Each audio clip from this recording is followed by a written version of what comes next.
అంటే మనిషి కొంతమంది జీవితంలో సక్సెస్ అవుతాడా అవ్వడా అనేది వాళ్ళ ఫ్రెండ్స్ మీద డిపెండ్ అయ్యి ఉంటుంది. ఫ్రెండ్స్ సజెషన్స్ చాలా ఇంపార్టెంట్.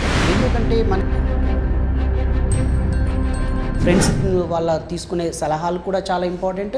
చరిత్ర తెలియకపోయినా కూడా బుక్స్ వల్లనే మనం తెలుసుకుంటున్నాం. గతంలో ఏం జరిగిందంతా రికార్డులో ఉంటుంది కాబట్టి ఆ చరిత్రను చూస్తేనే దాని ద్వారా ఎలా ఉండేది, ఒక్కొక్కరు ఎలా ఎక్కువ ఇయర్స్ బ్రతికారు, ఎలా లీడ్ చేశారు అంతమందిని.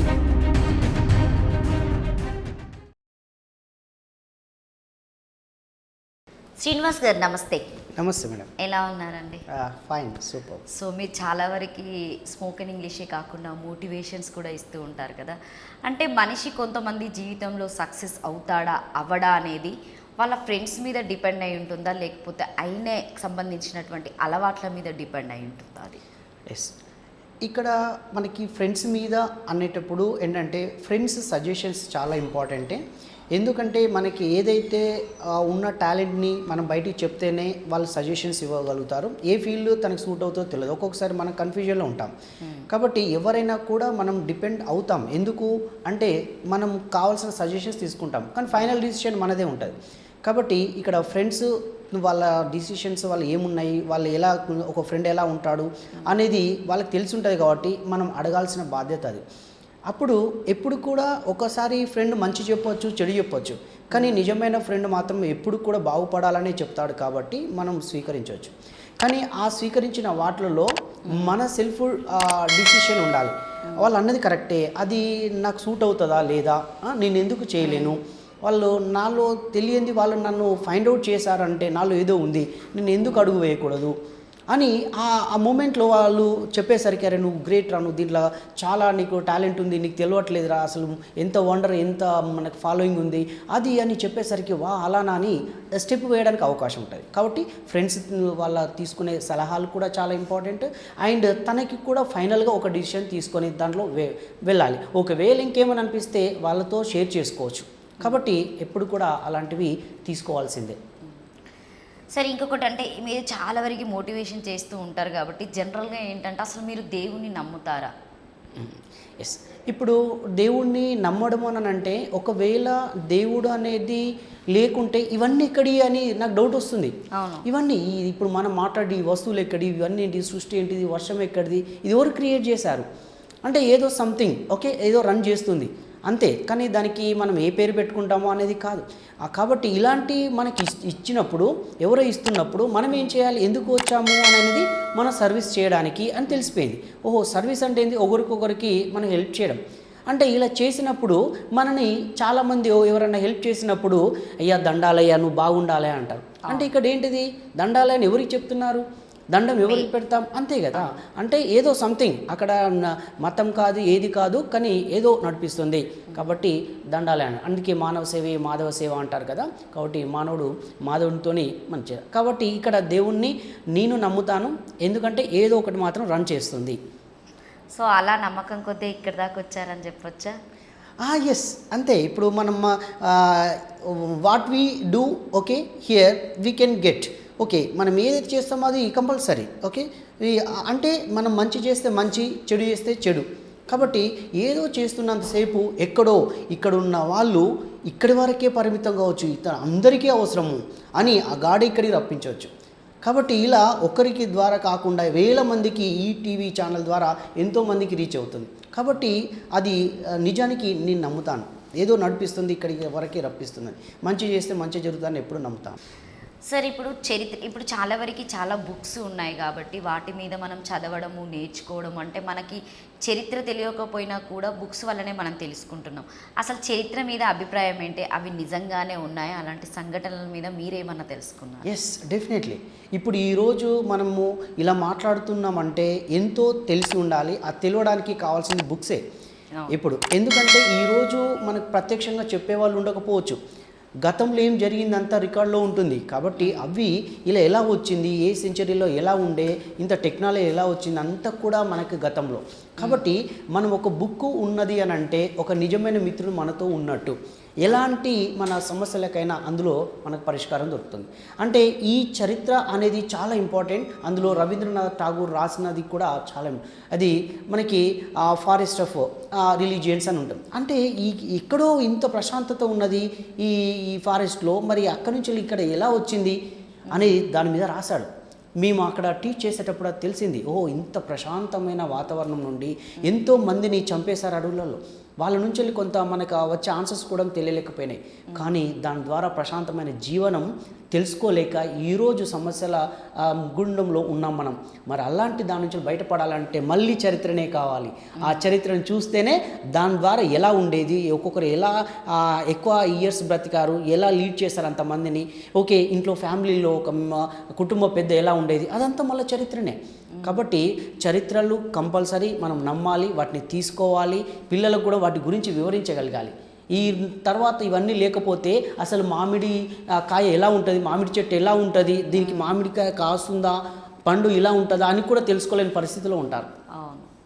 సో ఇప్పుడు మీరు ఎడ్యుకేషన్ గురించి వచ్చింది కాబట్టి మనకి టాపిక్, జనరల్గా ఉన్నటువంటి ఇప్పుడున్నటువంటి విద్యార్థులు ఎవరైనా కావచ్చు, నేను ఎంత చదివినా కూడా సక్సెస్ పొందలేకపోతున్నా, నా గోల్ రీచ్ కాలేకపోతున్నా అని చెప్పేసి చాలా వరకు మధ్యలోనే వదిలేయడం జరుగుతుంది. అసలు వాళ్ళకి మీరు ఎలాంటి సమాధానం చెప్తారు? ఎక్కువగా నేను ఉన్నది కూడా టీచింగ్ ఫీల్డ్లో ఆ స్టూడెంట్స్ గురించి ఎక్కువగా నేను వాళ్ళకి చెప్పే మోటివేషన్ కానీ కౌన్సిలింగ్ కానీ చేస్తుంటాను. కానీ అందులో మెయిన్గా వాళ్ళు ఒక గోల్, ఫర్ ఎగ్జాంపుల్ ఐఐటి ఉంది, మెడిసిన్ ఉంది అంటే ఇది ఎవరి గోల్ అనేది తెలవాలి. ఫస్ట్ పేరెంట్స్ గోలా, స్టూడెంట్ గోలా, అరే నువ్వు ఇంజనీరింగ్ కావాలి, నువ్వు ఐఐటీని కావాలి, నువ్వు మెడిసిన్ చేయాలి, ఇలాంటివి అంటున్నారు. కానీ తన కెపాసిటీ ఏంటి అనేది తెలియట్లేదు.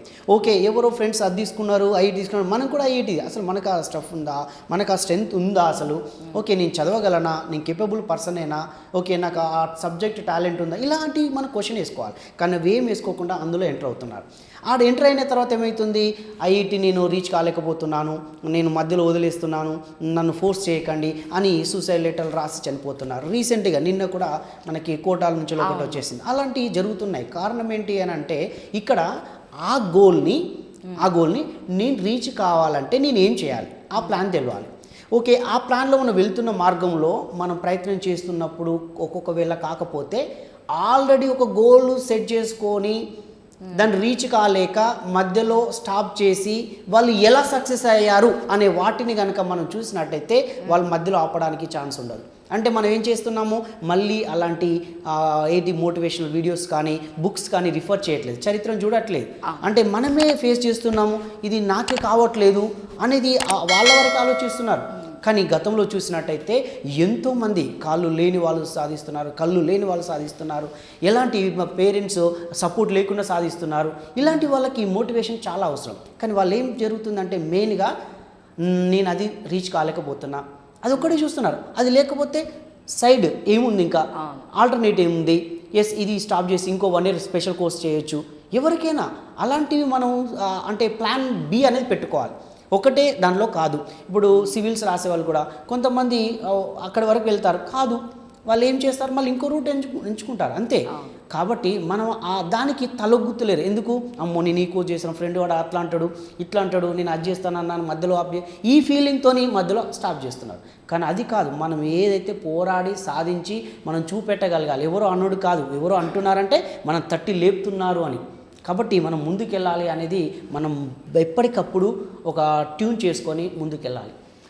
సో ఇప్పుడు ఈ మీరు చెప్పినటువంటి ఆన్సర్లోనే సార్ జనరల్గా పేరెంట్స్ కూడా కొంతమంది అంటే స్టడీ పర్పస్లో ఉన్న వాళ్ళు ఏం చేస్తారంటే మా పిల్లలు ఇది చదువుతూనే సెటిల్ అయిపోతారు అన్న ఒక హోప్ కొద్దీ అదే దాంట్లో వాళ్ళని మీరు ఇదే డాక్టరే చదవాలి, ఇదే ఇంజనీరింగ్ చదవాలి అని చెప్పి ఫోర్స్ చేస్తారు.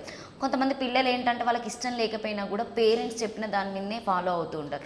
దీని మీద మీరేం చెప్తారు? అంటే అది పిల్లల ఇష్టం లేకపోయినా పేరెంట్స్ ఒత్తిడి ఎక్కువనే ఉంటుంది. పేరెంట్స్కి మీరేం చెప్తారు? నేను ఇంతకుముందు అదే అన్న, ఈ ఆస్పిరేషన్ కానీ ఈ యొక్క గోల్ ఎవరిది అనేది అంటే ఏం చేస్తున్నారంటే చాలామంది ఒకవేళ ఇప్పుడు ఉన్న 50 members ఒక 10th class బ్యాచ్ అయిపోయిన తర్వాత అందరూ కూడా ఎంపీసీ అని వచ్చేసారు. కొంతమంది బైపీ, ఈ రెండే ఉన్నాయా? లేవు కదా.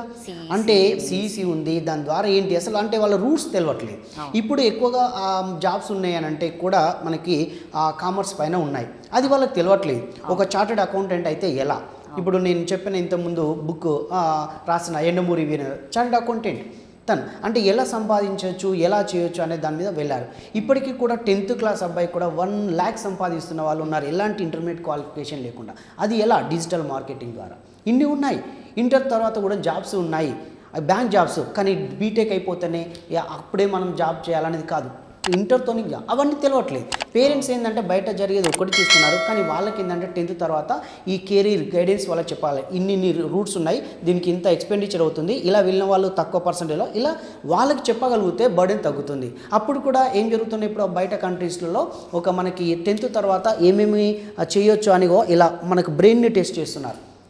దాన్ని ఆ టెస్ట్ చేస్తే ఏమవుతుంది, ఓ టెస్ట్ పెట్టి ఒక 50 క్వశ్చన్స్ ఇచ్చి దాంట్లో అన్ని రకాల క్వశ్చన్స్ ఉంటాయి. దీనిలో మీరు ఇవి కొన్ని చేశారు, ఇవి కొన్ని చేశారు, మీ యొక్క లెవెల్ ఐక్యూ లెవెల్ కనుక చూసినట్టే ఇంత పర్సెంట్ వచ్చింది అంటే మీరు దీనికి ఫీల్డ్, ఓకే మీరు మార్కెటింగ్కి, మీరు దీంట్లో ఎక్కువ క్వశ్చన్స్ వచ్చినాయి మీరు కమ్యూనికేషన్ ఫీల్డ్, ఇలా సెలెక్ట్ చేస్తున్నారు. అంటే మనకు రాంది ఇప్పుడు ఫర్ ఎగ్జాంపుల్ మ్యాథ్స్ రాకుండా మ్యాథ్స్ ఎంపీస్ తీసుకుంటారు, లాభం ఏమున్నది 2 years చదివి. కాబట్టి వాళ్ళని ఫస్టే ఇక్కడ కొన్ని కంట్రీస్ అలా చేస్తున్నాయి.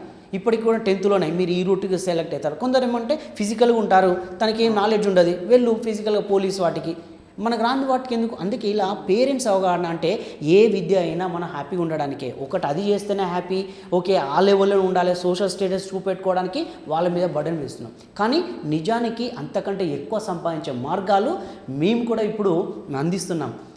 కాబట్టి అలాంటి అందించే దాంట్లో చూస్తే వండర్, మేము కూడా డిగ్రీలు పీజీలు చేసి చాలా లేట్గా ఎండ్ చేస్తున్నాం. కానీ ఇప్పుడు మా స్టూడెంట్సే వితిన్ 1 yearలో అంత సంపాదిస్తున్నారు. కారణం ఏంటంటే వాళ్ళు తెలుసుకుంటున్నారు ఏ వే అండి. So thank you so much Srinivas గారు, మాకు చాలా మంచి అంటే తెలియనటువంటి విషయాలు తెలియజేశారు. Thank you. సో మీకు కనుక ఈ వీడియో నచ్చితే లైక్ చేయండి, షేర్ చేయండి, కామెంట్ చేయండి, పక్కన ఉన్నటువంటి బెల్ గంట మాత్రం కంపల్సరీగా కొట్టండి. Thank you.